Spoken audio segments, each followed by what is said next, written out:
Bonjour, je m'appelle Perrine Galland-Willemen. Je suis directeur d'études honoraire à l'École pratique des hautes études, section des sciences historiques et philologiques à la Sorbonne. Et j'occupais la chaire de langue et littérature néo-latine, c'est-à-dire le latin de la Renaissance. Je m'appelle Loris Pétris, je suis professeur à l'Université de Neuchâtel. Avec ma collègue Perrine Galland-Willemen, nous dirigeons l'édition des Carmina de Michel de l'Hospital, qui est l'objet du volume collectif que nous vous présentons aujourd'hui. Le livre est le produit d'une réflexion collective dont Loris Pétris et moi avons assuré la coordination.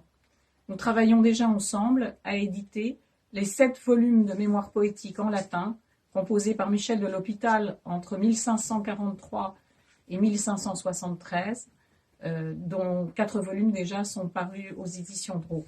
Nous avons voulu ici éclairer ces textes par le regard d'autres spécialistes.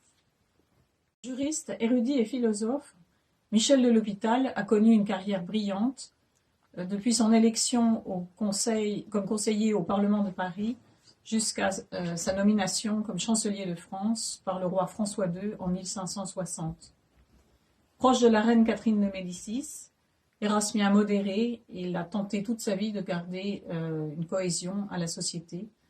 Il a cherché à défendre la vertu et l'unité d'une France qui était profondément déchirée par les guerres de religion.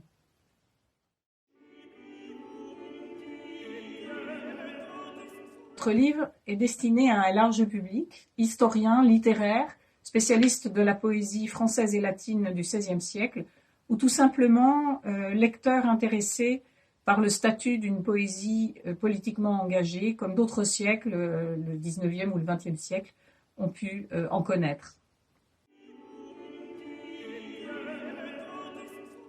Pour analyser la complexité de l'œuvre poétique de Michel de l'Hospital, nous avons donc souhaité solliciter parmi les meilleurs spécialistes de la Renaissance actuelle. Après une introduction qui fait le point sur la poétique de Michel de l'Hospital, on trouve ici 11 contributions originales et inédites qui étudient différents aspects de l'œuvre poétique. Le style, les influences, les sources, également les protecteurs et les protégés de Michel de l'Hospital, les traducteurs, les rapports complexes avec les conditions matérielles de production et notamment les imprimeurs, le regard que les contemporains ont pu porter sur Michel de l'Hospital et notamment des ambassadeurs ou des écrivains, autant d'aspects qui sont étudiés dans ce volume qui s'achève sur des pièces inédites, des lettres inédites qui ont été découvertes un peu partout en Europe, ainsi que sur des documents absolument inconnus jusqu'à présent.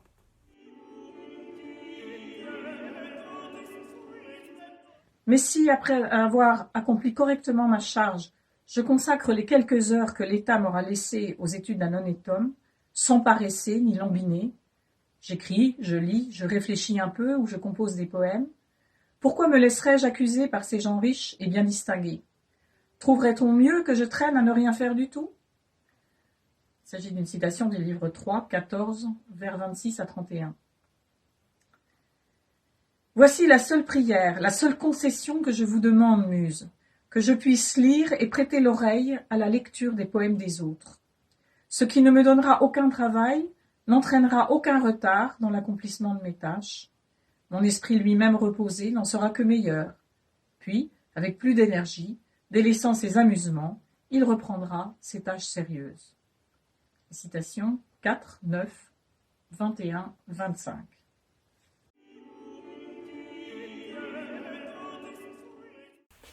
Nous travaillons depuis toujours avec les éditions Drault. Contrairement à d'autres maisons d'édition qui travaillent sur la Renaissance, les éditions Drault sont fortes de réels chercheurs qui mettent les techniques modernes au service de l'érudition. Les manuscrits sont réellement lus et sélectionnés en amont. Les différentes étapes de production et de fabrication sont suivies avec minutie, sans jamais céder à la pression du temps. Et les objets finaux sont beaux et de qualité.